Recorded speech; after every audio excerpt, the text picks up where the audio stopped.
3-4 दिनों से हम हॉस्पिटल में हैं। वासे बेचारा सुबह शाम चक्कर लगाता है।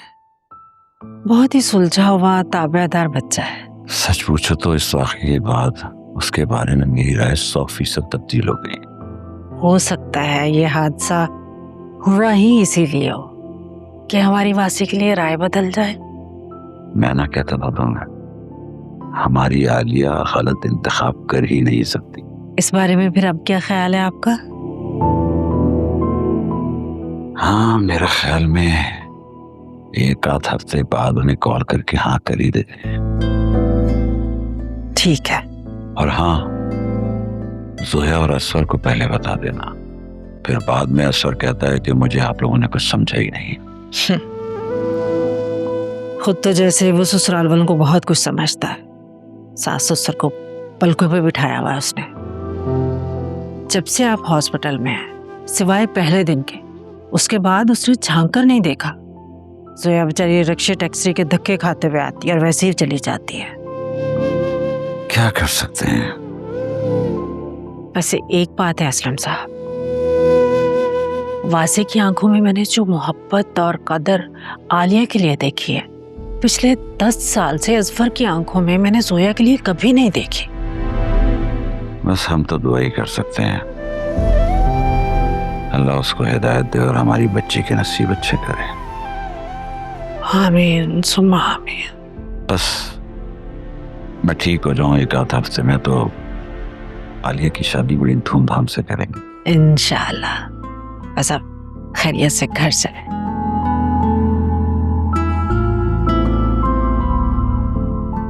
अच्छा सुनो, ज्यादा टाइम नहीं लगाएंगे हम यहाँ, बस थोड़ी देर यहाँ से तुमसे मिलते और फिर चलते। ओके ठीक है, इसीलिए तो आई हूँ तुम्हारे साथ निकल कर। चलती आओ।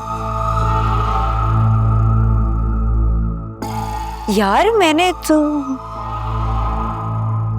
अस्सलाम वालेकुम आंटी। अस्सलाम वालेकुम ज़ुनैरा। ठीक आंटी, मैं आलिया की बहन फिजा। हाँ हाँ, पहचान लिया। खैरियत, तुम यहाँ क्या कर रही हो? सब ठीक तो है ना? जी वो बाबा का एक्सीडेंट हो गया था, वो यहाँ एडमिट है। अच्छा, हैरत है, तुम लोगों ने हमें बताया ही नहीं। अच्छा, कौन से वार्ड में? जी वो रूम नंबर 203 में है।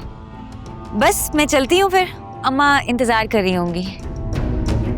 हाँ ठीक है, मैं जरा डॉक्टर के पास से हुआ हूँ तो मैं तुम्हारी तरफ आती हूँ कमरे में। जी जरूर आइए। ठीक है ठीक है, ओके।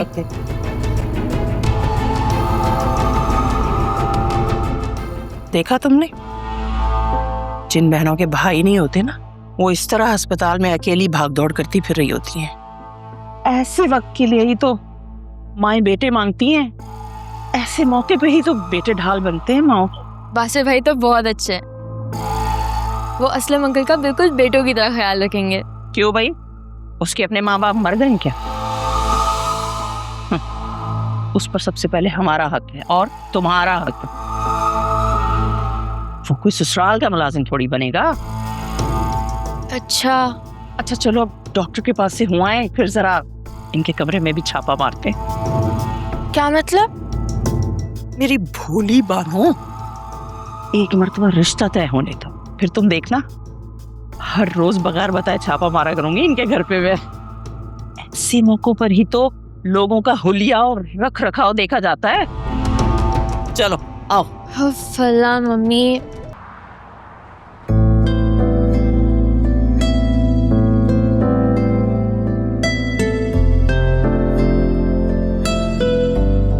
क्या कर रही हो? बाबा के लिए सूप बना रही हूँ। तुम बताओ, चाय पियोगे? हाँ प्लीज, बहुत नींद आ रही है, फीलिंग सुपर लेजी। वैसे थैंक यू सो मच, तुमने जिस तरह से हॉस्पिटल में सिचुएशन हैंडल की, और ना नौशीन आंटी तो हाँ एन वक्त पर अकल काम कर गई। वैसे ये नौशीन आंटी ऐसी क्यों है? कुछ ज्यादा ही ड्रामा क्वीन लगती हैं। अब ये तो शादी के बाद ही पता चलेगा। ऐसे आमतौर पर ऐसी नफ्सियात के पीछे कोई ना कोई तो पुरानी उलझन होती है। तुम ठीक कह रही हो। हमारे यहाँ ना 80% औरतों को अच्छी खुराक से ज्यादा एक अच्छे नफ्सियात के डॉक्टर की जरूरत है। हर एक की जिंदगी में कोई ना कोई ट्रॉमा जरूर गुजरा होता है। बस क्या कह सकते हैं, अच्छे की ही उम्मीद की जा सकती है। अरे वासे भाई से बात हुई तुम्हारी? हाँ, और तुम्हारे वासे भाई हर कॉल पर सिर्फ एक ही सवाल करते हैं कि तुम्हारे घर वाले शादी के लिए हाँ कब करेंगे। तुम देख लेना, अब कोई इनकार नहीं करेगा। वासे भाई ने सबका दिल जो जीत लिया है। अल्लाह करे ऐसा ही हो।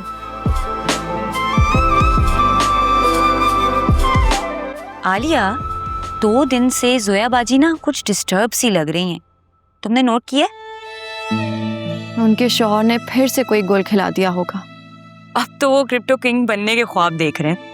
बुरी बात है फिजा, ऐसे मजाक नहीं उड़ाते किसी के बारे में। तो फिर कैसे उड़ाते हैं? कैसे भी नहीं उड़ाते। तुम जाके अम्मा से पूछ कर आओ कि चाय पियेंगी या नहीं। Okay boss.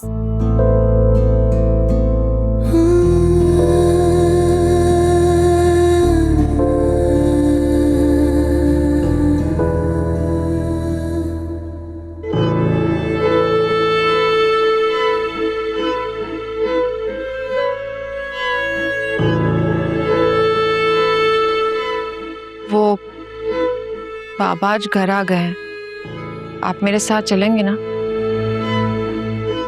मेरा मूड नहीं है, तुम चली जाओ। चले ना। वो लोग क्या सोचेंगे? क्या सोचना है? मुझे कुछ समझते हैं जो कुछ सोचेंगे। अब ऐसा भी कुछ नहीं है। कल भी बाबा आपका पूछ रहे थे। हाँ, पूछ ही ना ले मेरा। वो आजकल सिर्फ वासे को ही पूछ रहे और पूछ भी रहे हैं, जिसे देखो हर वक्त वासे वासे वासे। वो है कौन? उस घर का दामाद मैं हूँ। रुतबे में, उम्र में, रिश्ते में, सब में मैं बड़ा हूँ। जिस तरह की उस लड़के की हरकतें हैं ना, कोई रिश्ता नहीं देता ऐसे लड़कों को, समझ आई? आपकी अम्मी ने एक बार मुझे कहा था, चांद प्यारा नहीं होता, काम प्यारा होता है।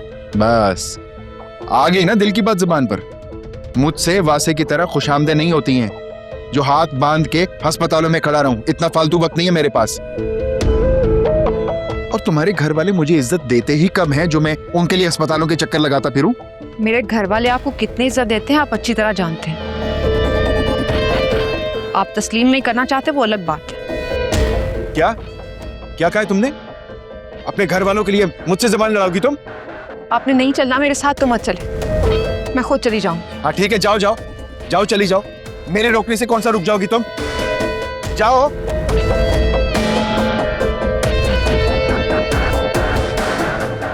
वासे वासे वासे, दिमाग खराब कर दिया मेरा।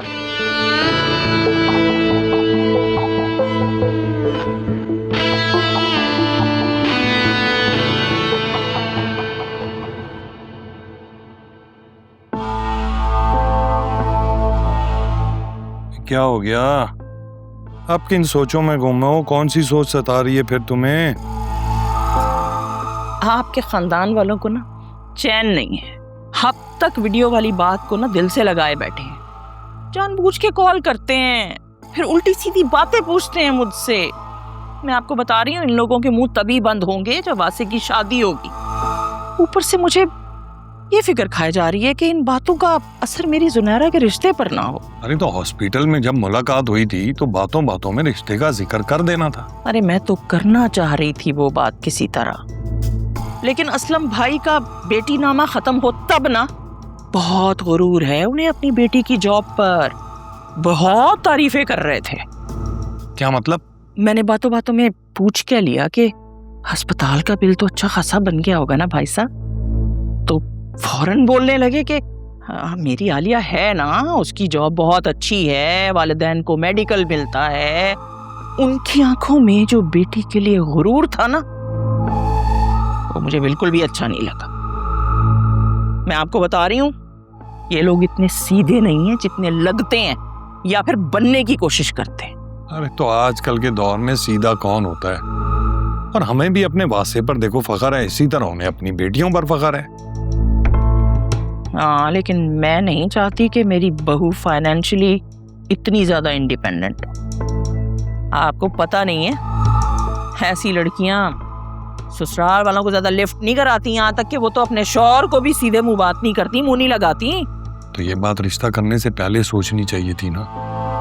तुम्हें अंदाजा नहीं है, आज के माशरे में लड़कियां लड़कों से बहुत आगे निकल चुकी हैं। लो भाई, मुझे क्या मालूम था कि वो लाखों कमाती है और पूरे शहर में गाड़ी घुमाती फिरती है।